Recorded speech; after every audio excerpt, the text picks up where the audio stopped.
ఇలా చేస్తే సాతాను నీ ఇంటిలో అడుగు కూడా పెట్టలేడు. వాడు రావటమే కాదు, రాకపోవటమే కాదు, అడుగు కూడా పెట్టలేడు. ఎలా చేస్తే వాడు మన ఇంట్లో అడుగు పెట్టలేడు? ఈ కడవరి దినాల్లో ప్రపంచంలో ఏ కుటుంబంలో చూసినా, ఏ సంఘంలో చూసినా, ఏ వ్యక్తుల జీవితాల్లో చూసినా సాతాను చెలరేగుతున్న దినాలు. భూతద్దం పెట్టి వెతికి, అమ్మ మీ కుటుంబాలు ఎన్ని కుటుంబాలు సమాధానంగా ఉన్నాయి అని అడిగితే వేళ్ల మీద లెక్కించే కుటుంబాలు, అన్ని కుటుంబాలు సరే సరే.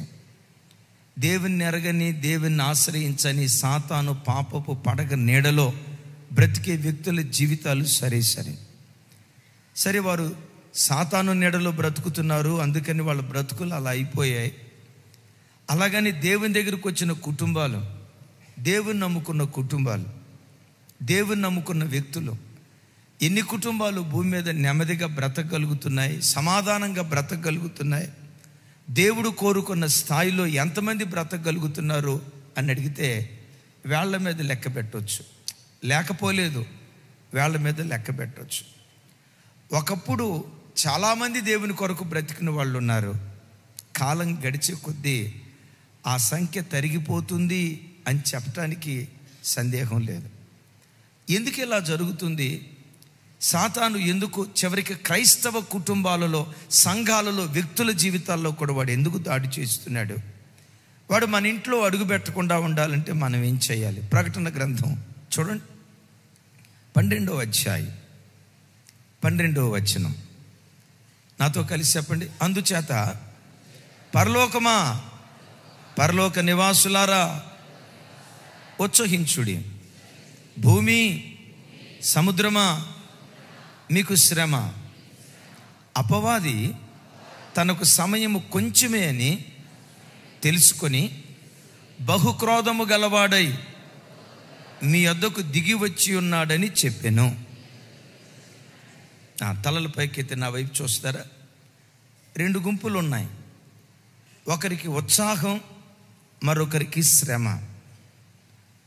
ఎవరికి ఉత్సాహం? పరలోకమా, పరలోక నివాసులారా మీరు ఉత్సహించండి, భూమి సముద్రమా మీకు శ్రమ. ఎందుకయ్యా మాకు శ్రమ? అపవాది తనకు సమయము కొంచెమే అని బహుక్రోధము గలవాడై మీ యొద్దకు దిగి వచ్చి ఉన్నాడు అని మాట్లాడతాడు. ఆదాము కాలంలో సాతాను పనిచేశాడు, చేయలేదని అంటానికి లేదు. మోషే కాలంలో సైతానుగాడు పనిచేశాడు, చేయలేదంటానికి లేదు. యేసుక్రీస్తు వారు పుట్టిన కాలంలో సైతానుగాడు పనిచేశాడు, చేయలేదంటానికి లేదు. కానీ ఒకప్పుడు చేసిన దానికంటే ఈ కడవరి దినాల్లో మరి ఉధృతంగా వాడు పనిచేస్తూ ఉన్నాడు. ఎందుకు వాడు ఉధృతంగా పనిచేస్తున్నాడు? ఎంత ఉధృతంగా పనిచేస్తున్నాడంటే అక్కడ అంటాడు బహుక్రోధము గలవాడై. చెప్పండి. ఒకప్పుడు క్రోధంతో పనిచేశాడు, ఇప్పుడు క్రోధంతో పనిచేయట్లేదట. ఎలా పనిచేస్తున్నాడు? బహుక్రోధంతో పనిచేస్తున్నాడు. ఎందుకు వాడు బహుక్రోధంతో పనిచేస్తున్నాడంటే వానికి సమయము కొంచెమే. యేసుక్రీస్తు వారు త్వరలో రాబోతున్నారు. పెండ్లి కుమార్తెను పరలోకానికి తీసుకొని వెళ్ళబోతున్నారు. దేవుని బిడ్డలు భూమి మీద ఉండకుండా పరలోకానికి కొనిపోబడే రోజులు రాబోతున్నాయి. వానికి సమయము కొంచెమే అని వాడు ఎరిగి ఒకప్పుడు పనిచేసిన దానికంటే ఈ కడవరి దినాల్లో బహు క్రోధంతో పనిచేసి ఎన్ని కోట్ల మందిని మింగాలో అంతమందిని మింగేస్తూ ఉన్నాడు. ఎన్ని కుటుంబాలను మింగాలో అన్ని కుటుంబాలు మింగేస్తున్నాడు. ఎన్ని సంఘాలు మింగేయాలో అన్ని సంఘాలు మింగేస్తున్నాడు. ఒకప్పుడు ఆత్మానుసారంగా బ్రతికిన క్రైస్తవులు రాను రాను రాను రాను శరీరానుసారులుగా మిగిలిపోతున్న భయంకరమైన దుర్దినాలలో ఈనాటి క్రైస్తవ్యం బ్రతుకుతుంది. ఎవరిని కదిలించినా ఒకప్పుడున్న భక్తి లేదయ్యా, ఒకప్పుడున్న ప్రార్థన లేదయ్యా, ఒకప్పుడున్న విశ్వాసం లేదయ్యా, ఒకప్పుడున్న గంటల తరబడి రోధించే ఆ రోదనాత్మ లేదయ్యా. ఒకప్పుడు దేవుని మేము పిచ్చి ప్రేమతో ప్రేమించేవాళ్ళం, ఆ తొలి ప్రేమ ఈరోజు చల్లారిపోయిన పరిస్థితి వచ్చిందయ్యా అని ఒకప్పుడు భక్తిగా బ్రతికిన ప్రజల్లో కూడా ఈ అరణ్య రోదన వినబడుతుంది. నేనంట ఓ ఆత్మానుసారి, ఎందుకు నువ్వు శరీరానుసారి అయిపోయావు? యేసుక్రీస్తు పోలికలోకి మార్చబడిన, ఒకప్పుడు మార్చబడుతున్న నీవు ఈరోజు సైతాను స్వభావాలు నీలో ఎలా వచ్చాయి? ఎలా నీ భక్తి బలిపీఠం పడిపోయింది? నీ ప్రార్థనా బలిపీఠం పడిపోయింది? నీ విశ్వాస బలిపీఠం పడిపోయింది? ఒకప్పుడున్న ఆసక్తి ఎందుకు ఈరోజు కొంతమంది వ్యక్తుల్లో లేదు? వెతికితే అర్థం ఏంటో తెలుసా? సాతానుగాడు బహు క్రోధముతో ఈ కడవరి దినాల్లో వాడు పని చేస్తున్నాడు. అందుకనే వందల కుటుంబాలను వాడు మింగేస్తున్నాడు, లక్షల కుటుంబాలను వాడు మింగేస్తూ ఉన్నాడు. ఎందుకు వాడు ఇంత ఉధృతంగా పనిచేస్తున్నాడంటే కారణం ఏంటి చెప్పండి? వానికి సమయము, చెప్పాలి, వానికి సమయము బహు కొంచెమేనన్న సంగతి వాడు ఎరిగి ఈ కొంచెం సమయంలో ఎంతమంది బ్రతుకులు నాశనం చేయాలో అంతగా నాశనం చేస్తున్నాడు. అందుకనే వాడు ఎంత ఉధృతంగా పనిచేస్తున్నాడో మీకు అర్థం కావాలంటే, ఒకప్పుడు అమెరికా దేశంలో పలానా చోట హత్య జరిగిందట, ఇంగ్లాండ్ దేశంలో పలానా చోట హత్య జరిగిందట, ఆస్ట్రేలియా దేశంలో పలానా ఆవిడ తన భర్తను చంపిందట, అరేరే శ్రీలంక దేశంలో పలానా చోట భర్త తన భార్యను చంపాడట అని ఒకప్పుడు ఎక్కడో జరిగింది అన్న వార్తలు వినేవాళ్ళం. ఇప్పుడు ఆ వార్త ఎక్కడికి వచ్చిందో తెలుసా? భారతదేశంలోనే జరిగిందట. ఆ వార్త ఇప్పుడు ఎక్కడికి వచ్చిందో తెలుసా? అరే భారతదేశంలో కాదురా నాయన, తెలంగాణ రాష్ట్రంలోనే జరిగిందట. ఒరే బాబు, తెలంగాణ రాష్ట్రం కాదురా, హైదరాబాదులోనే జరిగిందట. ఇంకా ఎక్కడికి వచ్చిందో తెలుసా? హైదరాబాదులో కాదురా స్వామి, సోరారం కాలనీలో జరిగిందట. ఎక్కడికి వచ్చింది?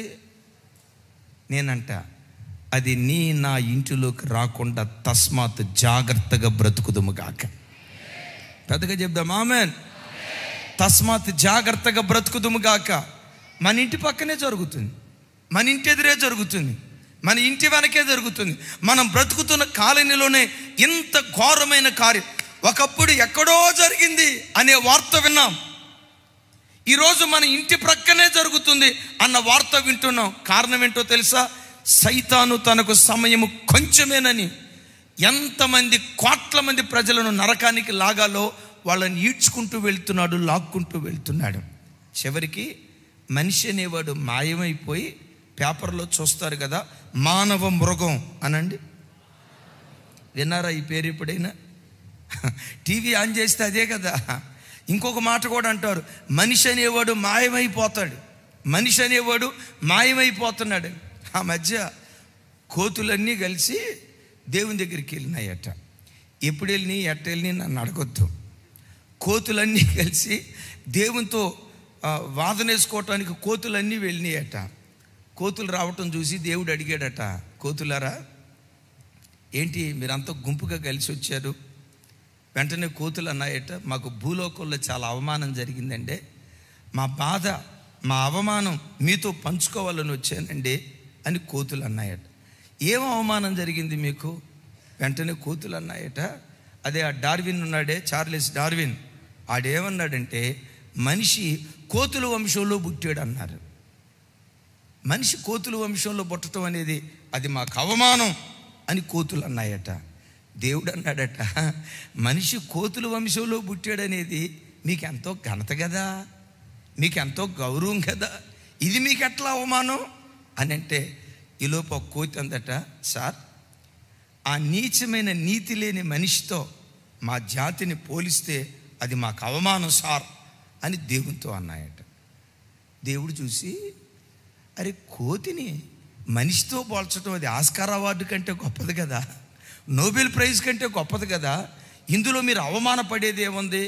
ఈలోపు ఒక కోతి అందట, సార్ మీరు మమ్మల్ని చూస్తున్నారు కదా, మాలో ఎవరైనా సిగరెట్ తాగటం చూసారా? కోతులు అడిగినాయట. దేవుడే నిశ్చేషుడే, తాగలేదమ్మా. సార్ ఇంకొక మాట అడుగుతాను, మాలో ఎవరైనా బ్రాందీ తాగటం చూసారా? బీరు తాగటం చూసారా? సార్ అక్కడ దాకా ఎందుకు సార్, ఆ పొగాకు పంది ముందు వేయండి, పంది ముందు ఆ పొగాకు పంది కూడా ముట్టుకోదు సార్.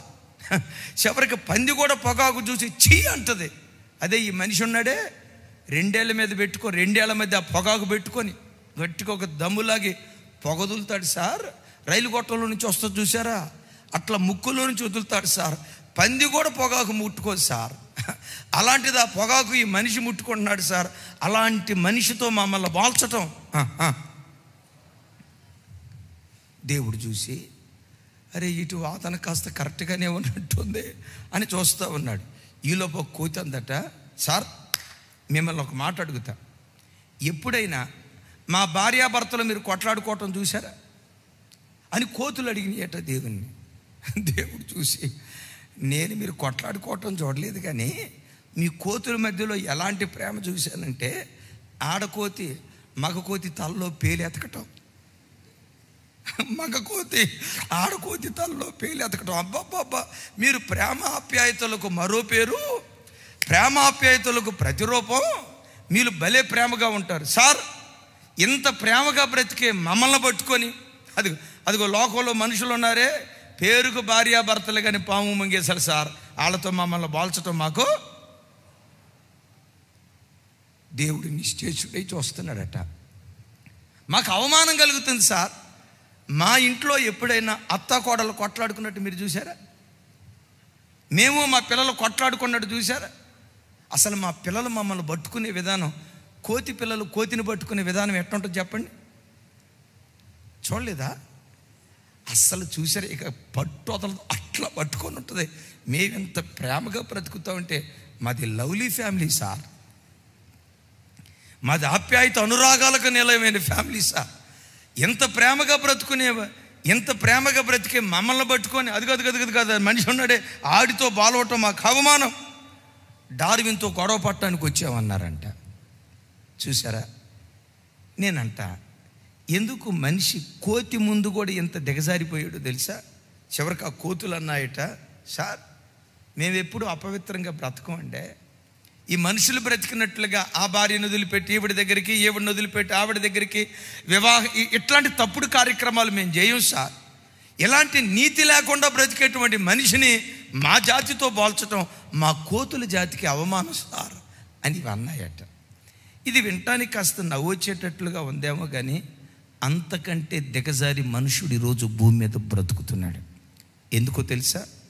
అపవాది తనకు సమయము కొంచెమేనని ఆత్మానుసారులను కూడా శరీరానుసారులుగా వాడు మారుస్తున్నాడు. నా ప్రార్థన, ఏ ఇంట్లో సైతానుగాడు సంచరించాడో నాకు తెలియదు, కానీ ఎవరింట్లో అడుగుపెట్టి కుటుంబాలు వినాశనం చేశాడో నాకు తెలియదు, కానీ యేసు నామం పేరిట అపవాది నీ ఇంటిలో అడుగు పెట్టకుండునుగాక, వాడు నీ ఇంటిలో పాదం మోపకుండునుగాక. అయితే ఇక్కడ గమనించాం, సైతాను లోకమంతా సంచరిస్తున్నాడు నిజమే. ఈ ప్రకటనలో రాయబడిన విచిత్రమైన మాట ఏంటో తెలుసా? పరలోకమా, పరలోక నివాసులారా ఉత్సహించండి.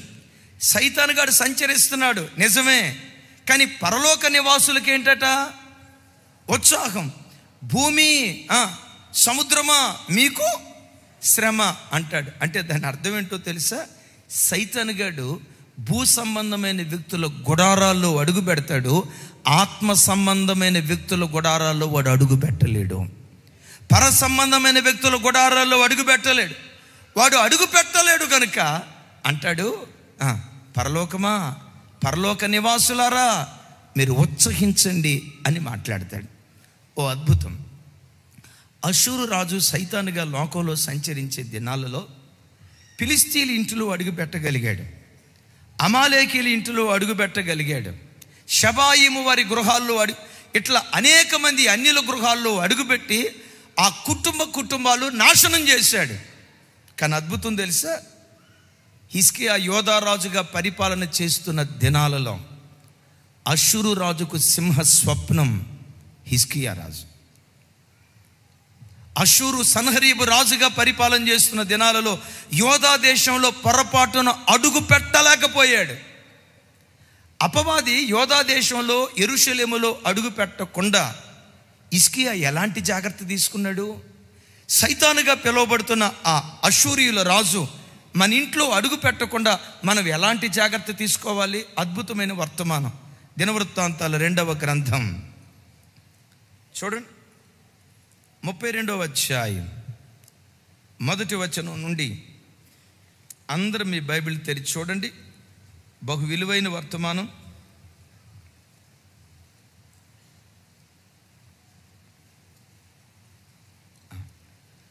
నాతో కలిసి. రాజు ఇట్టి నమ్మకమైన చర్య చూపిన తర్వాత అషూరు రాజైన సన్హరీబు వచ్చి యోధా దేశములో జొరబడి ప్రాకారపురము ఎదుట దిగి వాటిని లోపరుచుకొన చూచెను.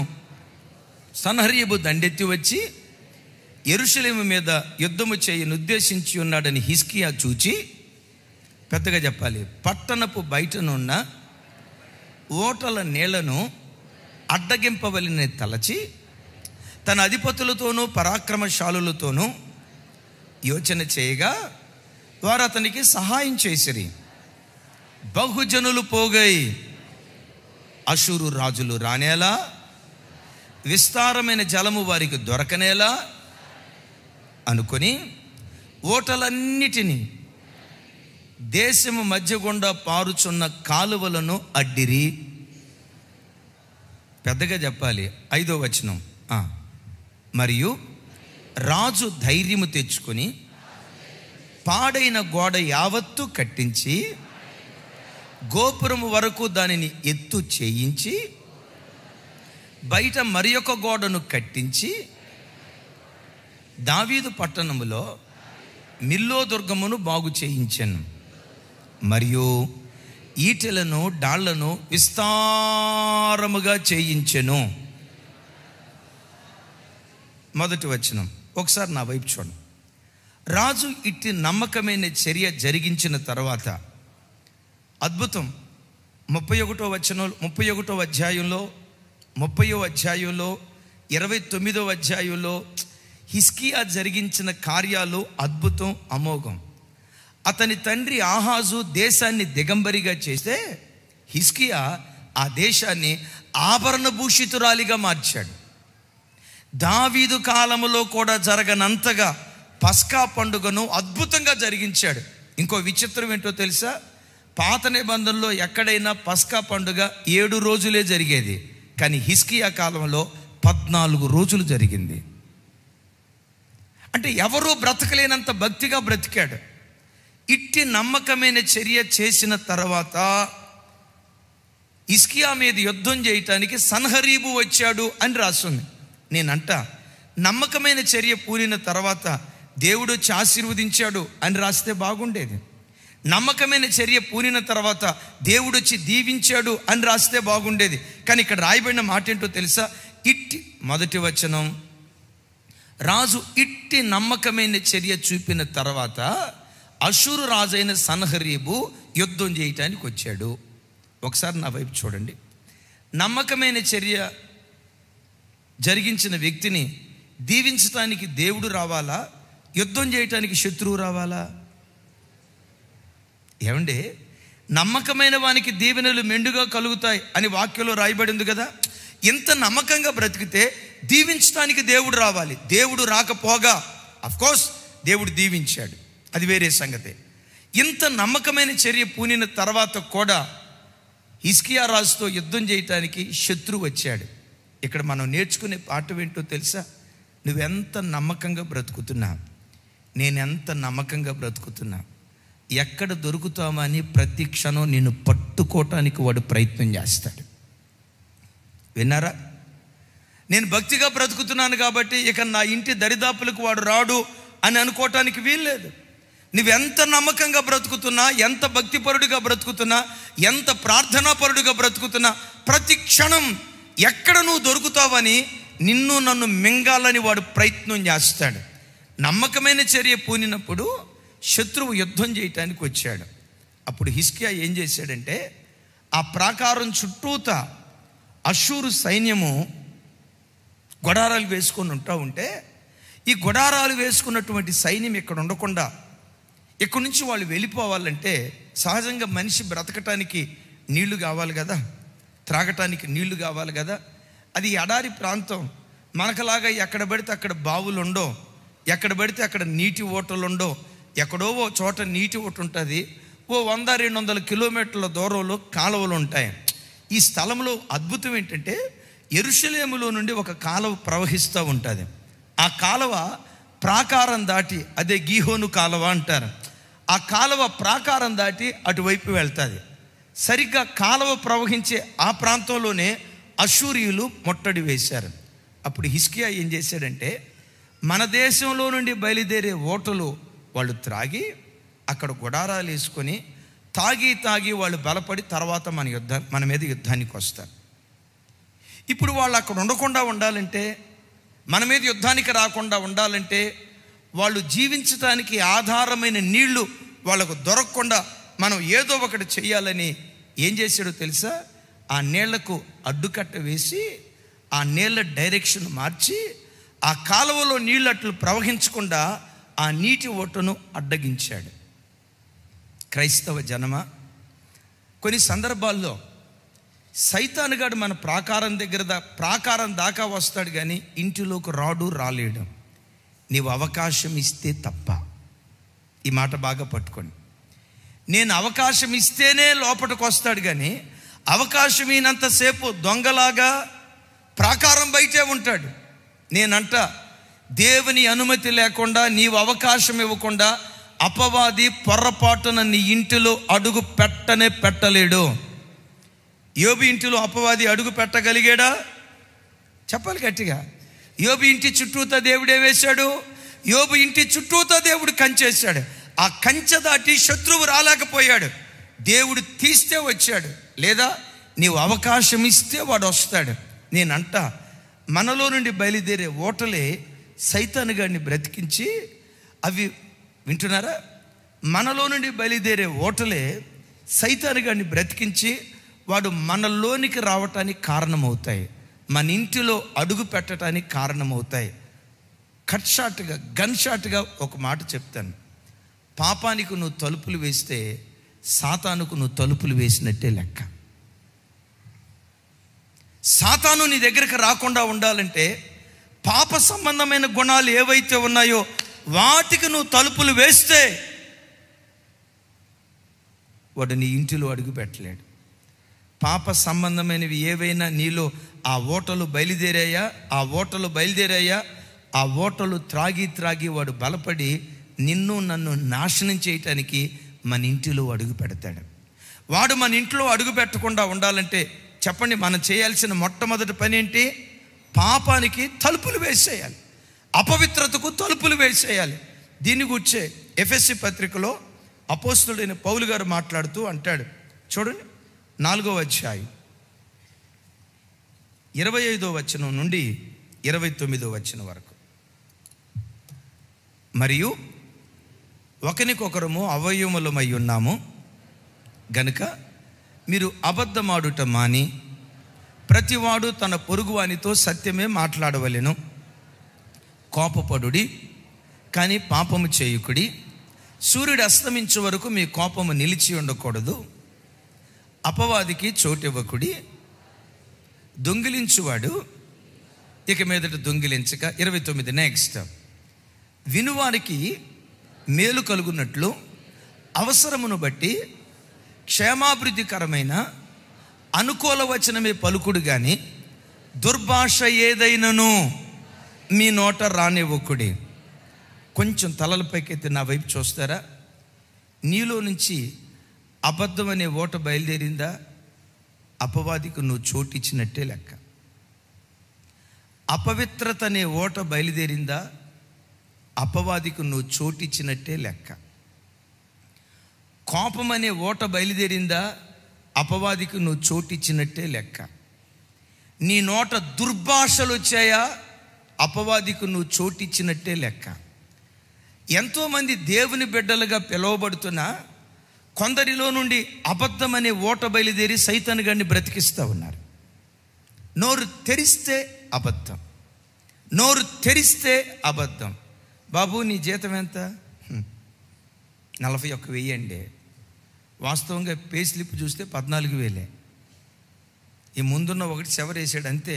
అదేమంటే చిన్న అబద్ధమే కదా అంటాడు. నోరు తెరిస్తే అబద్ధం. ఓ మాట మిమ్మల్ని అడుగుతాను, మీలో ఎంతమంది బాప్తిస్మం తీసుకున్న వాళ్ళు ఉన్నారు? చేతుల పైకి ఎత్తండి త్వరగా. బాప్తిస్మం తీసుకున్న వాళ్ళు, థ్యాంక్ యూ. ఆదివారం చర్చికి వచ్చేవాళ్ళు ఎంతమంది ఉన్నారు? చేతుల పైకి ఎత్తండి, థ్యాంక్ యూ. ఈ ఆదివారం చర్చికి వచ్చిన వాళ్ళు చేతుల పైకి ఎత్తండి. ఇది ఇంకా అద్భుతంగా ఉంది. ఈ ఆదివారం చర్చికి వచ్చిన వాళ్ళు చేతులు ఎత్తండి. నా జీవితంలో నేను అసలు అబద్ధం ఆడలేదు అన్న వాళ్ళు చేతులు ఎత్తండి. అబద్ధాలు నోట్లో పెట్టుకొని హో సైతానా అని అంటే సైతాన్ గాడు అంటాడు, my beloved daughter, my beloved son. నీ నోరు తెరిస్తే అబద్ధాలు రాడేదే. నువ్వు నా కొడుకువి, నా కూతురువి. అబద్ధం సైతాను గాడికి ఓట. అపవిత్రమైన కార్యాలు సైతాను గాడికి ఓట. మనుషులు కోపం సహజం. ఉదయం కోప్పడితే సూర్యుడు అస్తమించే లోపు ఎవరితో కోపడ్డామో వారితో సమాధాన పడాలి. సమాధాన పడకుండా 2 రోజులు 3 రోజులు 4 రోజులు ముఖం పుచ్చకాయ అంత లావు పెట్టుకొని కారాలు మిరియాలు నోరత స్ట్రైకులు బందులు రాస్తారోకోలు చేస్తే అది సైతాను గాడికి ఓట. క్రైస్తవ జనమా, నీవే అవకాశం ఇస్తున్నావు. ఎవడు చెప్పగలడు సార్ నాలో అబద్ధం లేదని? ఎవడు చెప్పగలడు సార్ నాలో ఏ అపవిత్రత లేదని? ఎవడు చెప్పగలడు సార్ ఎవరి మీదైనా కోప్పడితే సాయంత్రం లోపు నేను సమాధాన పడతానని? ఎవడు చెప్పగలుగుతాడు నా నోట ఏ దుర్భాష రాదని? ఏ నోటితో స్తుతించావో అదే నోటితో బూతులాడేవే. ఏ నోటితో ప్రభువుని పాడావో అదే నోటితో ద్వంద్వార్థాలతో కూడుకున్న మాటలు మాట్లాడేవే. నేనంట సైతాను గారిని బ్రతికించడానికి నీలో పాపపు ఓటలు బయలుదేరుతున్నాయి. 2006-7 ఆ ప్రాంతంలో శ్రీకాకుళానికి చెందిన ఆ తల్లి పేరు రమణమ్మ. మన మందిరానికి కొత్తగా వచ్చారు. ఎందుకు వచ్చారయ్య అంటే దయ్యం పట్టింది ఆ తల్లికి. మందిరంలో ప్రార్థన చేసాం. దేవుని మహా గొప్ప కృప. ప్రార్థన చేసిన తోడనే ఆ దురాత్మ నుంచి దేవుడు విడుదల దయచేశాడు. అద్భుతం. ఆ విడుదల పొందిన తర్వాత క్రమక్రమంగా మందిరానికి వస్తున్నారు. ప్రతి ఆదివారం మందిరానికి వచ్చేవాళ్ళు. ఆ రోజుల్లో ప్రతి సోమవారం బైబిల్ స్టడీ జరిగేది. ప్రతి సోమవారం బైబిల్ స్టడీకి వచ్చేవాళ్ళు. భార్యాభర్తలు ఇద్దరూ చాలా క్రమంగా ఉన్నారు. మంచి ఆరోగ్యవంతురాలు అయిపోయింది. ఎప్పుడైతే ఆరోగ్యం బాగా కుదటబడిందో ఆ బిడ్డలు కాస్త మందిరానికి రావటం తగ్గించారు. బాప్తిస్మం తీసుకోవాలి, మందిరానికి రావటం కాస్త తగ్గించారు. అలా కొన్ని దినాలు గడుస్తూ ఉన్నాయి. షాపూర్ నుంచి ఫోన్ చేశారు మన పిల్లలు. అన్నయ్య రమణమ్మకు మళ్ళా దెయ్యం పట్టింది అన్నయ్య, మీరు వచ్చి ప్రార్థన చేయండి అన్నయ్య అన్నారు. ఒరే చిన్న, దానికి నేను దాకా రావాల్సిన అవసరం లేదు. నమ్మిన వారి ద్వారా ఈ సూచక క్రియలు జరుగుతాయి అని లేఖనాల్లో రాయబడి ఉంది. దయ్యాలు వదలగొట్టడానికి పెద్ద పాస్టర్ గారు ఏం అవసరం లేదు. నమ్మిన వారి ద్వారా దేవుడు ఈ సూచక క్రియలు జరిగిస్తాడు. మీరు మంచి భక్తి కలిగిన వాళ్ళు, నాకు తెలుసు, మీరు 3 వెళ్ళండి ప్రార్థన చేయండి అని జార్జ్ అన్న ఇంకొక 2 తమ్ముళ్ళను ప్రార్థన చేయటానికి పంపించా. పాపం 1 గంట సేపు పోరాడారు. ఆ దయ్యం పదే నేను పోనంటే పోను అని అంతటితో ఆపితే పర్వాలా. ఆ తర్వాత ఏముందో తెలుసా? మీ పాస్టర్ గారు వచ్చినా నేను పోనందంట. మరి దానికి నేనెట్టా తెలిసావో నాకు తెలియదు. ఏముందో తెలుసా? మీ పాస్టర్ గారు వచ్చినా నేను పోనందట. ఆ పిల్లలు 1 గంట సేపు పోరాడి నాకు ఫోన్ చేశారు. అన్నయ్య, మేము ఎంత ప్రార్థన చేసినా అది పోవట్లేదు అన్నయ్య అని చెప్పి ముగింపులో, అన్నయ్య మీరు ఏమనుకోనంటే ఒక మాట చెప్తాను అన్నయ్య అన్నారు. ఇంకా అనుకునేది ఏముంది తమ్ముడా, ఏం చెప్పాలనుకున్నారో చెప్పండి అన్న. మీరు వచ్చినా అది బాగుంటుంది అన్నారు. మీ పాస్టర్ గారు వచ్చినా నేను బాగుందన్న అన్నారు. సరే అని చెప్పి నేను వెళ్ళా. వెళ్తంతో ఇక చూడండి, కళ్ళ కింద నల్లటి సారలు, కళ్ళు చింత నొప్పులు ఉన్నట్టున్నాయి. నన్ను చూసింది. రమణమ్మ బాగున్నావా అన్నాను. ఏమందో తెలుసా? నా పేరు రమణమ్మ కాదు, రమణమ్మ కాకపోతే ఇంకొక అమ్మ. నేను ప్రార్థన చేసి యేసు నామములో పో అన్నా. ఏమందో తెలుసా దెయ్యం? నేను బాను. ఒరే సైతానుగా, నజరేయుడైన యేసు నామములో ఈ బిడ్డ దేవుని బిడ్డ, మందిరానికి వచ్చే బిడ్డ, యేసు నామములో పో అన్నా. సైతాన్ గాడు అన్నాడు, ఏంటే రమణమ్మ దేవుని బిడ్డ? రమణమ్మ దేవుని బిడ్డ ఎట్టయిద్ది? నా బిడ్డదే. నీ బిడ్డ ఎట్టయిద్ది? ఆదివారం చర్చికి వస్తుంటే నీ బిడ్డ కాదు దేవుని బిడ్డ అన్న. సైతాన్ గాడు ఏమన్నాడు తెలుసా? రమణమ్మ దేవుని బిడ్డో నా బిడ్డో కావాలంటే దిండెత్తి చూడు, నీకే తెలిసిద్ది అంది. అరే దిండు సంగతి కూడా సైతాన్ గడికి తెలిసింది. దిండెత్తి చూడు నీకు తెలిసిద్ది అంది. తమ్ముడు జార్జి దిండు పైకెత్తన్న. ఆ దిండు పైకెత్తితే దిండు కింద సారా ప్యాకెట్లు ఉన్నాయి, సారా పొట్లాలు ఉన్నాయి. సైతాన్ గడి ఏమన్నాడు తెలుసా? ఇప్పుడు చెప్పు రమణమ్మ నీ బిడ్డ నా బిడ్డ? నేను ఊరకొచ్చాను అనుకున్నావా? నా ఓట్లు ఉన్నాయి ఇక్కడ, నా ఓట్లు ఉన్నాయి. నేను ఊరకొచ్చాను అనుకున్నావా? నాకు సంబంధించిన క్రియలు ఇక్కడున్నాయి, నాకు సంబంధించిన స్వభావాలు ఇక్కడున్నాయి, నాకు సంబంధించిన లక్షణాలు ఇక్కడున్నాయి. నీవేమనుకుంటున్నావు? ఆదివారం చర్చికి వస్తుందని. నీవేమనుకుంటున్నావు? మందిరంలో ముందు వరుసలో కూర్చుందని. నీవేమనుకుంటున్నావు? వాక్యం వింటుందని. చూడు, నాకు సంబంధించిన ఓటలు ఈవిడ దగ్గర ఉన్నాయి కనుక నేను వచ్చా. ఇప్పుడు చెప్పు, ఈ బిడ్డ నీ బిడ్డ నా బిడ్డ, దేవుని బిడ్డ నా బిడ్డ. ఈ బిడ్డ ఎప్పటికీ దేవుని బిడ్డే, ఈ బిడ్డ ఎప్పటికీ దేవుని బిడ్డే. యేసుక్రీస్తు వారు తన పవిత్ర రక్తధారలు చిందించింది ఈ పాపిని క్షమించటానికే, ఈ అపరాధిని క్షమించటానికే, తెలిసి తెలియక చేసిన కొన్ని పొరపాట్లను క్షమించటానికే యేసయ్య తన ప్రశస్తమైన రక్తాన్ని చిందించాడు అని నేను పెద్ద ప్రసంగం చేస్తే సైతాన్ గాడు ఏమన్నాడు తెలుసా? ఏమి ఇంకా బాప్తిస్మం తీసుకోలేదు కదండే. ఆమె బాప్తిస్మం తీసుకోలేదన్న సంగతి కూడా సైతాన్ గడికి తెలిసింది. బాబోయ్, వాడి దగ్గర అంత డేటా ఉంది, మరి వాడి దగ్గర అంత ఇన్ఫర్మేషన్ ఉంది. మరి ఒకసారి చూడండి, ఎంత ఇన్ఫర్మేషన్గా మాట్లాడుతున్నాడు. వెంటనే ఆ సారా ప్యాకెట్ పడేసేసి, రావణమ్మా నీ తప్పు ఒప్పుకో, బాబు నీ తప్పు ఒప్పుకో, నేను ప్రార్థన చేస్తాను అని ప్రార్థన చేస్తే అది ఇప్పుడు బోతాలు అయితేనే ఆ ప్రార్థన చేసిన తర్వాత విలవిలలాడిపోయి అక్కడే పడిపోయింది ఆ బిడ్డ. ఆ తర్వాత బాప్తిస్మం తీసుకొని చాలా భక్తిగా బిడ్డల మందిరంలో బ్రతకటానికి దేవుడు కృప చూపించాడు. ఎందుకు వచ్చేవే సైతాన్ అంటే, నా ఓటలు ఎక్కడున్నాయి? బిడ్డలారా ఒకసారి మీరు ఆలోచించండి. పాపానికి ఎప్పుడైతే నువ్వు తలుపులు వేస్తావో ఆ తలుపులు సైతాను కూడా తలుపులు మూసినట్టే లెక్క. నంబర్ 1, రిస్ట్రిక్ట్ చేయి. వాడికి సంబంధించిన గుణాలు, అబద్ధాలు ఉన్నాయా? మూసేయి. అపవిత్రత ఉందా? మూసేయి. కోపం ఉందా? మూసేయి. దుర్భాషలు నీ నోట్లో ఉన్నాయా? మూసేయి. వాడికి సంబంధించిన గుణాలు నువ్వు మూసేస్తే అపవాది పొరపాటున నీ ఇంటిలో అడుగు పెట్టడు. చప్పలు కొడుతూ స్తోత్రాలు చెప్దాం. ఒక మాట, యాకోబులో మంత్రం లేదు, ఇశ్రాయేలీలో శకునం లేదు. ఎందుకో తెలుసా? యాకోబులో ఏ వంకరితనము దేవుడు చూడలేదు, ఇశ్రాయేలీలో ఏ దోషాన్ని కనుగొనలేదు. అంటే సైతాను గాడి ఓటలు వాళ్ళ దగ్గర లేవు గనుక అపవాది వాళ్ళ జీవితాల్లో ప్రవేశించలేకపోయాడు. ఈరోజు వాక్యం వింటున్న అయ్యలారా, అమలారా, వాడికి చెందిన ఓటలు ఏవి నీలో ఉన్నాయో యేసు నామం పేరిట వాటికి నువ్వు అడ్డు కట్ట వేయగలిగితే అపవాది నీ ఇంటిలో కాదు కదా, నీ ఛాయలకు కూడా, నీ ఇంటి నీడకు కూడా రాకుండా దేవుడు తన రక్తపు కంచె వేసి కాపాడును గాక.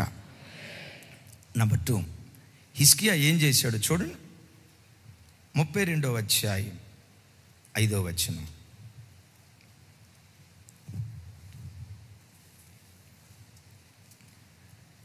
నాతో కలిసి చెప్పండి. మరియు రాజు ధైర్యము తెచ్చుకొని పాడైన గోడ యావత్తు కట్టించి, చెప్పండి, పాడైన గోడ యావత్తు కట్టించి. అంటే ఆ గోడ ఏమైపోయింది? పాడైపోయింది. పాడైపోయినటువంటి ఆ గోడను బాగు చేశాడు. పాడైన దాన్ని బాగు చేశాడు. పాడైన వాటిని బాగు చేశాడు. ఈ వాక్యం వింటున్న బిడ్డలారా, బైబిల్లో ఎక్కడ చూసినా పాడైన వాటిని ఎవరైతే బాగు చేశారో గొప్ప ఉద్యమాన్ని దేవుడు అక్కడ పుట్టించటం ప్రారంభించాడు. పడిపోయిన వాటిని ఎప్పుడైతే తిరిగి కట్టడం ప్రారంభించారో గొప్ప ఉద్యమాన్ని దేవుడు ఆ స్థలములో పుట్టించటం ప్రారంభించాడు. ఒకసారి నా వైపు చూడండి, మీతో అడుగుతా, నువ్వు ఏ విషయంలో పాడైపోయావు? నీ విశ్వాసం పాడైపోయిందా? నీ పరిశుద్ధ జీవితం పాడైపోయిందా? నీ భక్తి జీవితం పాడైపోయిందా?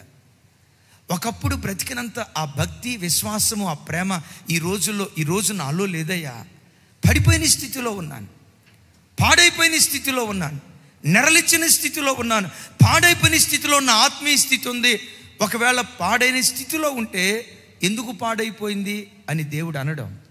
ఎందుకు పాడైపోయింది కోపగించుకోడు. ఎందుకు పడిపోయావు కోపగించుకోడు. నువ్వు పడిన స్థితిలో పడినట్లుగానే ఉంటేనే దేవుడు కోపగించుకుంటాడు. పడిన స్థితిలో నుండి బలం తెచ్చుకొని, వద్దు, నా విశ్వాసాన్ని బాగు చేసుకోవాలి, నా ప్రార్థనా జీవితాన్ని బాగు చేసుకోవాలి, దేవుని పట్ల నా గుండెల్లో ఉన్న ప్రేమను బాగు చేసుకోవాలి, పడిపోయిన నా ప్రార్థనా జీవితాన్ని బాగు చేసుకోవాలని నువ్వు బాగు చేసుకోవటం ప్రారంభిస్తే ఏం జరిగిద్దో ఒక మాట చెప్తాను. బలిపీఠం పడిపోయింది. కర్మేలు పర్వతం దగ్గర బలిపీఠం పడిపోతే నా వైపు చూడండి, ఏలియా చేసిన మొట్టమొదటి పని ఏంటో తెలుసా? పడిపోయిన బలిపీఠాన్ని బాగు చేసాడట. అద్భుతం తెలుసా? ఎప్పుడైతే పడిపోయిన బలిపీఠాన్ని బాగు చేయటం ప్రారంభించాడో మోపైన వర్షాన్ని దేవుడు కుమ్మరించడం ప్రారంభించాడు. ప్రజలలో ఉన్న ద్విమనస్సును దేవుడు కొట్టివేయటం ప్రారంభించాడు. 3.5 సంవత్సరాలు దేశాన్ని ఏలుబడి చేస్తున్న కరువు కాటకాలు ఒక్క సంవత్సరంలో కొట్టివేసేటట్లుగా దేవుడు కార్యం చేశాడు. ఒకసారి నా వైపు చూడు. 3.5 సంవత్సరాలు దేవుడు తన చేతిని బిగబట్టాడు. ఒకసారి బిడ్డలారా నా వైపు చూడు. నీ విషయంలో, నీ కుటుంబ విషయంలో ఏ విషయంలో దేవుడు చేతిని బిగబట్టాడు? ఏ విషయంలో నువ్వు కరువు అనుభవిస్తున్నావు? నా చేతులెత్తి ఒక్కొక్క కుటుంబాన్ని దీవిస్తున్నాను. ఈ ఆదివార పరాధన దినాన బిగబట్టబడిన దేవుని హస్తం ఒక్కొక్క కుటుంబంలో దేవుడు విప్పునుగాక. నీ పిల్లల వివాహ విషయాల్లో దేవుడు విప్పునుగాక. నీ పిల్లల ఉద్యోగ విషయాల్లో దేవుడు విప్పునుగాక. నీ ఆరోగ్య విషయంలో దేవుడు విప్పునుగాక. ఆర్థికంగా చితికిపోయిన నీ కుటుంబంలో దేవుడు తన గుప్పెళ్ళు విప్పునుగాక. శాంతి సమాధానాలు లేక అసమాధానంతో అల్లాడిపోతున్న నీ కుటుంబ విషయంలో సమాధానం కరువై అల్లాడిపోతున్న నీ జీవితంలో బిగబట్టబడిన దేవుని బాహువు ఈరోజు విప్పబడినట్లుగా పడిపోయిన నీ బలిపీఠాన్ని ఈరోజు బాగు చేసుకోవటం ప్రారంభించు. యెషయా గ్రంథంలో చక్కటి మాట రాస్తుంది, చూడండి ఆ మాట. యెషయా గ్రంథం 61వ అధ్యాయం 4వ వచనం. నాతో కలిసి, చాలా కాలము నుండి పాడుగానున్న స్థలములను వారు కట్టుదురు, పూర్వమున పాడైన స్థలములను కట్టుదురు, పాడైన పట్టణములను నూతనముగా స్థాపించుదురు, తరతరముల నుండి శిథిలములై ఉన్న పురములను బాగు చేయుదురు. ఈ మాట నా జీవితంలో నెరవేర్చాయని అందరం చేతులెత్తి స్తోత్రాలు చెప్దాం. లైవ్లో ఉన్న బిడ్డలకు కూడా స్వరమెత్తి, ఇంకొంచెం స్వరమెత్తి.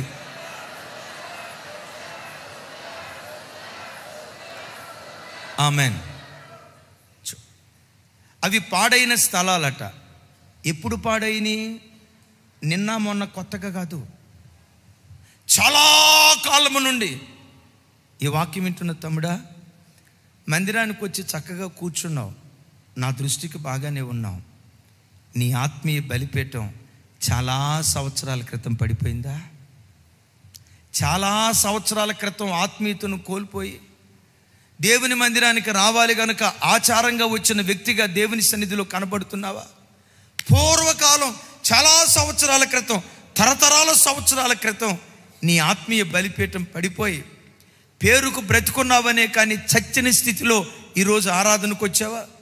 త్రాగుళ్ళు పడిపోయేవేమో, సినిమాల్లో పడిపోయేవేమో, అబద్ధంలో పడిపోయేవేమో, అపవిత్రతలో పడిపోయేవేమో, దుర్భాషల్లో పడిపోయేవేమో, యవ్వన ఆశాయిచ్చల్లో పడిపోయేవేమో, లౌకికేచ్ఛల్లో పడిపోయేవేమో, నేత్రాశ, శరీరాశ, జీవపడములో పడిపోయిన స్థితిలో ఒకవేళ ఈరోజు ఆరాధనకు వచ్చావేమో. నువ్వు పడిపోయింది నిన్న మొన్న కాదు, పడిపోయింది సంవత్సరం క్రితం కాదు. దేవుడు అంటాడు, చాలా సంవత్సరముల క్రితం, తరతరముల సంవత్సరముల క్రితం పాడైన వాటిని ఈరోజు నువ్వు బాగు చేసేవాడిగా దేవుని సన్నిధిలో బ్రతికితే కడవరి ఉద్యోగం నీ ఇంటిలో దేవుడు కుమ్మరించునుగాక. చెప్దాం గట్టిగా ఆమెన్. పాడైన నీ ఆత్మీయ జీవితాన్ని మరలను తిరిగి కట్టుకోవటం ప్రారంభిస్తే కడవరి ఆత్మీయ ఉజ్జీవం, బిగబట్టబడిన దేవుని బాహువు నీ కుటుంబంలో దేవుడు విప్పటం ప్రారంభిస్తాడు. పాడైన బ్రతుకును బాగు చేసుకుంటే దేవుడు ఎలాంటి కార్యం చేస్తాడో ఒక అద్భుతమైన మాట ఆమోసు గ్రంథం ఒకసారి చూడండి. 9వ అధ్యాయం 11వ వచనం నుంచి 13వ వచనం వరకు. నాతో కలిసి చెప్పండి. పడిపోయిన దావీదు గుడారమును, కొంచెం పెద్దగా చెప్పాలి. పడిపోయిన దావీదు గుడారమును ఆ దినమున నేను లేవనెత్తి దాని గోడలను బాగు చేసి దాని పోయిన చోట్లల్లా బాగు చేసి ఎదోము శేషమును నా నామమును ధరించిన అన్యజనులందరినీ నా జనులు స్వతంత్రించుకున్నట్లు పూర్వరీతిగా దానిని మరలా కట్టుదును. ఇలాగు జరిగించు యెహోవా వాక్కు ఇదే. చప్పలు కొడుతూ దేవునికి స్తోత్రాలు చెప్దాం. ఒకసారి వినండి. నోవాహు గుడారం పడిపోయింది, విన్నారా? ఏశావు గుడారం పడిపోయింది, సంసోను గుడారం పడిపోయింది, ఎన్నో గుడారాలు పడిపోయినాయి. చివరికి దావీదు గుడారం కూడా పడిపోయింది. కానీ దేవుడు ఏమంటాడు తెలుసా? పడిపోయిన దావీదు గుడారాన్ని నేను లేవనెత్తుతాను అంటాడు. ఎందుకు దావీదు గుడారాన్ని లేవనెత్తాడు? ఎందుకో తెలుసా? పడిపోయిన ఏ భక్తునులో లేని పశ్చాత్తాపం దావీదులో దేవుడు చూశాడు. విన్నారు ఈ మాట? విన్నారు ఈ మాట? పడిపోయిన స్థితిలోనే తాను మౌనంగా లేడు. తను నిలవబడినట్లుగా వేషధారిగా తాను బ్రతకలేదు. పడిపోయిన స్థితిలో ఉండి తానేదో భక్తి కలిగిన వాడిగా ప్రజలు కనపరిచినట్లు నటించలేదు దావీదు. ప్రపంచమంతటికి తెలిసేటట్లుగా 51వ కీర్తన రాశాడు. ప్రపంచమంతటికి తెలిసేటట్లుగా పశ్చాత్తాపడ్డాడు. ఎంత పశ్చాత్తాపడ్డాడో తెలుసా? రాత్రిపూట ఏడ్చి ఆ కన్నీటి ప్రవాహంలో తన పాపపు పరుపు కొట్టుకుని పోయి అంతగా దేవుని సన్నిధిలో ఏడ్చాడు. తమ్ముడు, నా వైపు చూడు. నువ్వు ఎలా బ్రతికావో నీకు తెలుసు. నా తట్టు చూడు. మందిరానికి వచ్చి దేవుని సన్నిధిలో చక్కగా కూర్చొని వాక్యం వింటున్న ఈ స్థలంలో నీ జీవితం బాగానే కనపడుతుంది. ఇంట్లో నువ్వు ఎలా ఉన్నావో నీకు తెలుసు, దేవునికి తెలుసు. ఉద్యోగ స్థలంలో నువ్వు ఎలా ఉన్నావో నీకు తెలుసు, నీ దేవునికి తెలుసు. అయితే ఈరోజు దేవుని సన్నిధికి వచ్చిన నీ బ్రతుకులో దావీదులాగా దేవుని సన్నిధిలో పశ్చాత్తాపడు. దావీదులాగా దేవుని సన్నిధిలో పరితాపడు. నేను ఈ స్థితిలో ఉన్నానయ్యా, నా ఈ స్థితి నుంచి నన్ను లేవనెత్తాయని దావీదులాగా నువ్వు పశ్చాత్తాపడితే ఆ పశ్చాత్తాపాన్ని చూసి పడిపోయిన నీ గుడారాన్ని దేవుడే లేవనెత్తటం ప్రారంభిస్తాడు. దేవుడే దాన్ని బాగు చేయటం ప్రారంభిస్తాడు. ఎంతగా బాగు చేస్తాడంటే అక్కడ అంటాడు, భలే చక్కటి మాట. నానా కొంచెం బ్యాక్ 11వ వచనం. నా నామమును ధరించిన అన్యజనులందరినీ నా జనులు స్వతంత్రించుకున్నట్లు ఎదోము శేషమును నా నామమును ధరించిన అన్యజనులందరినీ నా జనులు స్వతంత్రించుకున్నట్లు పూర్వరీతిగా దానిని మరలా కట్టుదును. ఇలాగు జరిగించు యెహోవా వాక్కు ఇదే. ఒకసారి నా వైపు చూడండి. 12వ వచనం ఇంకోసారి చెప్తాను. 12వ వచనం. పూర్వరీతిగా దానిని మరలా కట్టుదును. ఇలాగు జరిగించు యెహోవా వాక్కు ఇదే. ఎలా కడతాడట? అసలు పూర్వం ఇశ్రాయేలు దేశం ఎలా ఉండేది మీకు తెలుసా? యూఫ్రటీస్ నది మొదలుకొని సముద్రం వరకు ఈ ప్రాంతం అంతా ఇశ్రాయేలీది. ఆ తర్వాత ఏమైంది? పాలస్తీన్లు వచ్చారు, గాజాను ఆక్రమించుకున్నారు. ఇజ్రాయేలు దేశం చిన్న తొకడ అయిపోయింది, ఇంత అయిపోయింది. కానీ ఇక్కడ దేవుడు ఏమన్నాడు తెలుసా? పూర్వరీతిగా దావీదు కాలంలో యూఫ్రటీస్ నది మొదలుకొని మధ్యధరా సముద్రం వరకు వాగ్దాన భూమి ఏదైతే ఉందో ఆ వాగ్దాన భూమిని మరలా ఇశ్రాయేలీయులకు నేను తిరిగిస్తాను. నేను యుద్ధాన్ని ప్రోత్సహించను, కానీ నరహత్య, యుద్ధాల ద్వారా తోటి మనిషిని చంపటాన్ని నేను అంగీకరించను. కానీ ఈ మధ్య ఇజ్రాయేలీలు గాజాను స్వతంత్రించుకున్నారట. గాజాలో నుండి పాలస్తీన్లు తరివేశారట. గాజాను ఆక్రమించుకోవటానికి కారణం ఏంటో తెలుసా? ఆమోసు గ్రంథంలో రాయబడిన ప్రవచనము యొక్క నెరవేర్పిది. ఏ రీతిగా కడతానన్నాడు? దైవజనమా, దావీదులాగా దేవుని సన్నిధిలో నువ్వు పశ్చాత్తాపడు. పూర్వం ఏ వైభవంతో దేవుని సన్నిధిలో బ్రతికేవో నీ పునఃస్థితి మరలా దేవుడు నీకు అనుగ్రహించునుగాక. నంబర్ 1, పాపానికి తలుపులు వేయి. నంబర్ 2, పాడైన వాటిని బాగు చేశాడు. నంబర్ 3, మూడోది ఏం చేశాడో తెలుసా? పూర్వము కంటే ఎత్తుగా చేశాడట. చూడండి ఆ మాట. దినవృత్తాంతాలు 32వ అధ్యాయం 5వ వచనం. నాతో కలిసి, పాడైన గోడ యావత్తు కట్టించి గోపురము వరకు దానిని ఎత్తు చేయించి. అంటే ఆ గోడను ఏం చేశాడు?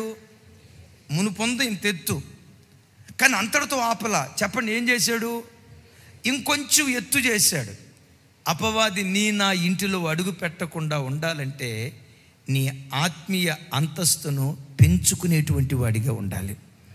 నీ ఆత్మీయ అనుభవాలను ఎదిగింప చేసుకునేటటువంటి వాడిగా ఉండాలి. ఒకప్పుడు గంటసేపే నీకు ప్రార్థనా జీవితం, ఆ గంటతో ఆపుకో. ఆ గంటను గంటన్నరకు పొడిగించు.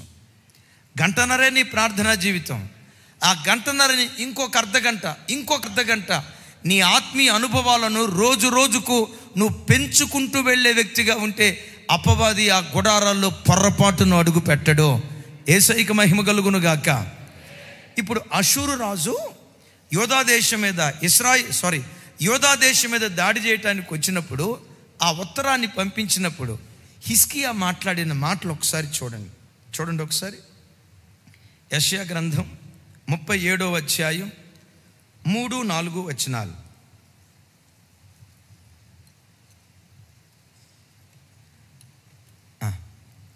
నాతో కలిసి, వీరు గోనె పట్ట కట్టుకునే వారై అతని యొద్దకు వచ్చి అతనితో ఇట్లనిది, హిజ్కియా సెలవిచ్చున్నదేమనగా, ఈ దినమున శ్రమయు శిక్షయు దూషణయు గల దినం. ఇక్కడి నుంచి పెద్దగా, పిల్లలు పుట్టవచ్చిరి గాని కనుటకు శక్తి చాలదు. జీవము గల దేవుని దూషించుటకై అషూరు రాజైన తన యజమానుని చేత పంపబడిన రబ్షాకే పలికిన మాటలు నీ దేవుడైన యెహోవా ఒకవేళ ఆలకించి, నీ దేవుడైన యెహోవాకు వినబడి ఉన్న ఆ మాటలన్నిటిని బట్టి ఆయన అషూరు రాజును గద్దించునేమో. కాబట్టి నిలిచిన శేషము కొరకు నీవు హెచ్చుగా ప్రార్థన చేయుము.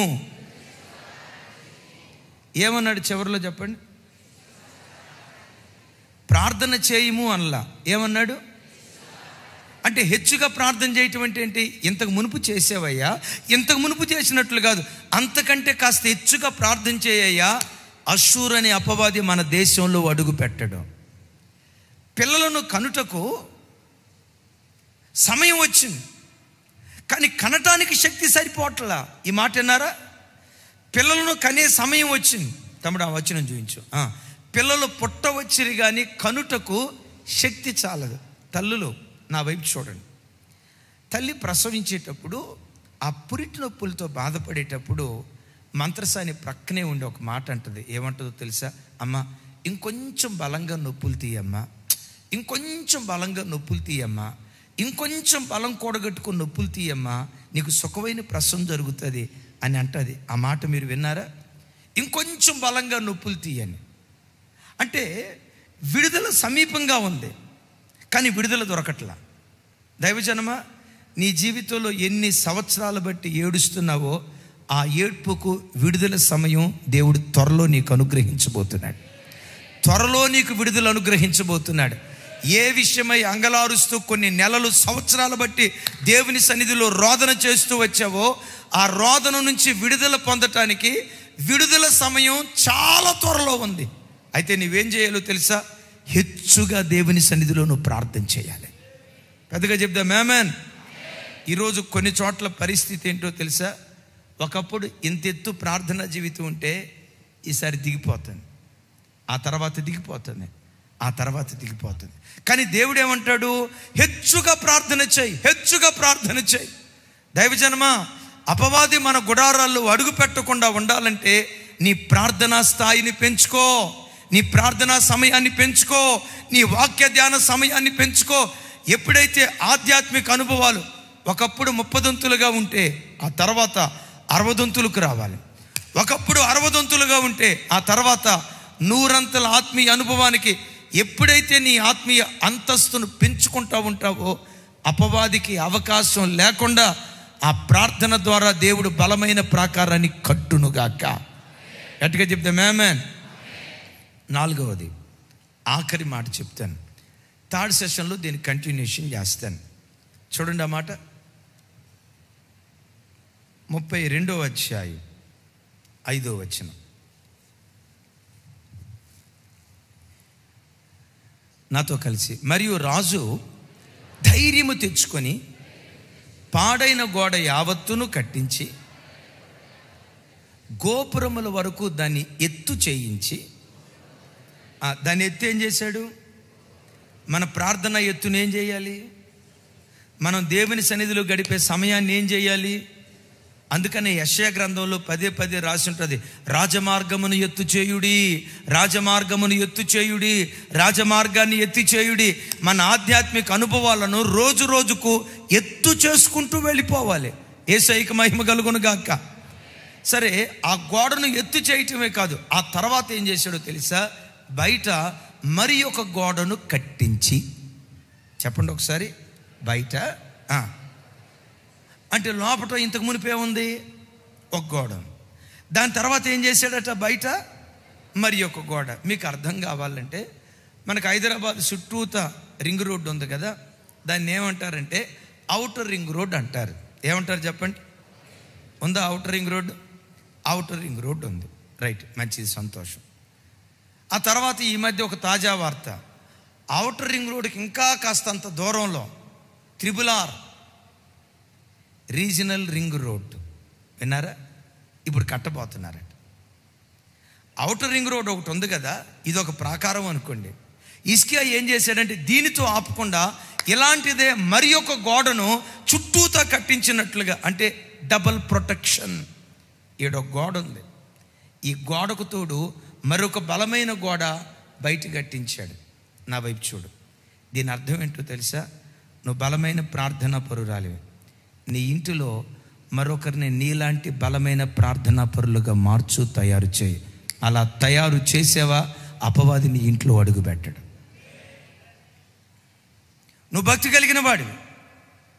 జీవితకాలం ఒంటరి పోరాటం కాదు. నేను భక్తి కలిగి బ్రతుకుతున్నానయ్యా, నేను ప్రార్థనా పరురాలుగా బ్రతుకుతున్నానయ్యా, నేను కన్నీళ్లు గారుస్తున్నానయ్యా, మంచిదే. అది ఒంటరి పోరాటం కొంతకాలమే.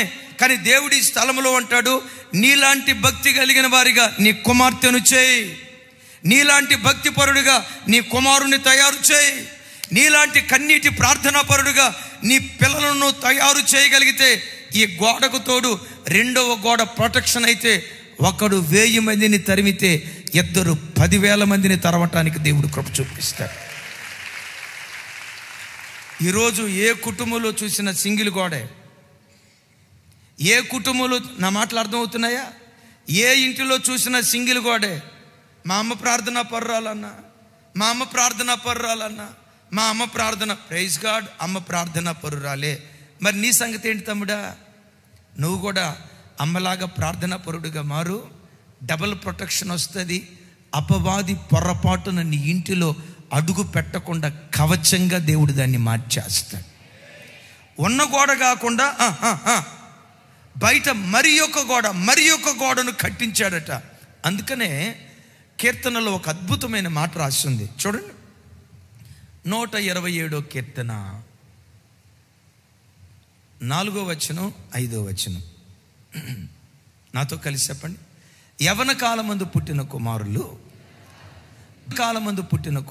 బలవంతుని చేతిలో బాణము వంటి వారు, వారితో నింపుకునివాడు ధన్యుడు. అట్టివారు సిగ్గుపడక గుమ్మములలో తమ విరోధులతో వాదించుదురు. ఎక్కడ? ఇంటిలోనా, గుమ్మం దగ్గర? అంటే వాడు ఎక్కడున్నట్లు? ఇంటి లోపటున్నట్లు, గుమ్మం బయట ఉన్నట్ల? ఎవడు వాడు? విరోధి అంటే ఎవరు? పేతురు వారు అంటారు కదా, మన విరోధియగు అపవాది అన్నాడు కదా.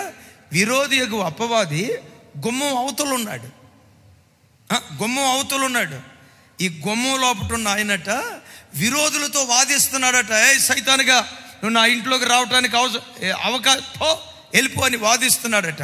ఎందుకంత వాదించగలుగుతున్నాడంటే అతడు తన అంబుల పొదిని తన కొన్ని శ్రేష్టమైన వాటితో నింపుకున్నాడు. అయ్యా, నీ అంబుల పొదిలో ఏమున్నాయి? యవ్వన కాలమందు దేవుని కొరకు బ్రతికే యవ్వనస్తులు నా ఇంటిలో ఉన్నారయ్యా. విన్నారా? యవ్వన కాలమందు పుట్టిన కుమారులు బలవంతుని చేతిలో. చెప్పండి కొంచెం గట్టిగానండి. ఈ నంబుల పొదిలో ఎవరున్నారట? యవ్వన కాలంలో దేవుని కొరకు బ్రతికిన యవ్వన బిడ్డలు.